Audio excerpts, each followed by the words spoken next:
ಅದಕ್ಕೋಸ್ಕರ ಬಂದಿದ್ದೇನೆ. ಕರ್ನಾಟಕದಲ್ಲಿ ಯಾರ್ಯಾರು ಸ್ಪರ್ಧೆ ಮಾಡಬೇಕು ಅನ್ನೋದ್ರ ಬಗ್ಗೆ ಚರ್ಚೆ ಆಗುತ್ತೆ. ಒಂದು ಅಂತಿಮ ತೀರ್ಮಾನ ಇವತ್ತಿನಲ್ಲಿ ನಮ್ಮ ಪ್ರಧಾನಿಯವರು ಮತ್ತು ಗೃಹ ಸಚಿವರು ತಗೊಳ್ತಾರೆ ಅನ್ನೋ ವಿಶ್ವಾಸ ಇದೆ.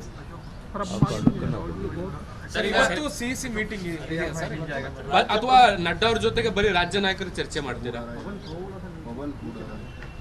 ಅಮಿತ್ ಶಾನು ಇರ್ತಾರೆ, ನಡ್ಡಾನು ಇರ್ತಾರೆ, ಪ್ರಧಾನಿಯವರು ಇರ್ತಾರೆ. ಎಲ್ಲರ ಸಮಕ್ಷಮ ಉಳಿದಂಥ ಕ್ಷೇತ್ರಗಳ ಒಂದು ಅಭ್ಯರ್ಥಿಗಳು ಯಾರಿರಬೇಕು ಅನ್ನೋದ್ರ ಬಗ್ಗೆ ಚರ್ಚೆಯಾಗಿ ಅಂತಿಮ ತೀರ್ಮಾನವನ್ನು ಪ್ರಧಾನಿಯವರು ಗೃಹ ಸಚಿವರು ತಗೊಳ್ತಾರೆ. ಎರಡನೇ ಪಟ್ಟಿಯಲ್ಲಿ ನಿರೀಕ್ಷೆ ಮಾಡಬಹುದಾ ಕರ್ನಾಟಕದ ಅನೌನ್ಸ್ ಆಗುತ್ತೆ? ಮೋಸ್ಟ್ ಪ್ರಾಬಲಿ ಆಗ್ಬೋದು ಅಂತ ನಾನು ನಂಬಿಕೆ ಇಟ್ಕೊಂಡಿದ್ದೆ. ಎಷ್ಟು ಆಗುತ್ತೆ, ಎಷ್ಟು ಕ್ಷೇತ್ರ ಆಗುತ್ತೆ?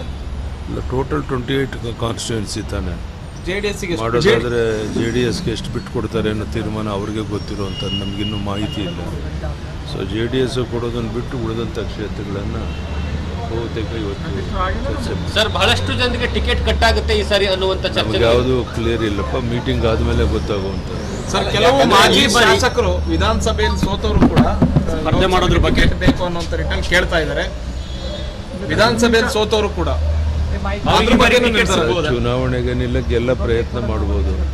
ಅಂತಿಮವಾಗಿ ಆಯಾ ಪಕ್ಷದ ಮುಖಂಡಗಳು ತೀರ್ಮಾನ ತಗೊಳ್ತಾರೆ. ಆ ತೀರ್ಮಾನದ ಅನ್ವಯ ಅಭ್ಯರ್ಥಿಗಳು ಆಯ್ಕೆ. ಸರ್, ಮೊದಲ ಪಟ್ಟಿಯಲ್ಲಿ ಒಂದಷ್ಟು ಹೊಸ ಹೆಸರುಗಳೆಲ್ಲ ಬಂದಿದೆ. ಕರ್ನಾಟಕದಲ್ಲೂ ಹೊಸ ಹೆಸರುಗಳು ನಿರೀಕ್ಷೆ ಮಾಡ್ಬೋದು? ನಾನೇನು ಈಗಲೇ ನಿರೀಕ್ಷೆ ಮಾಡೋಕ್ಕಾಗೋದಿಲ್ಲ.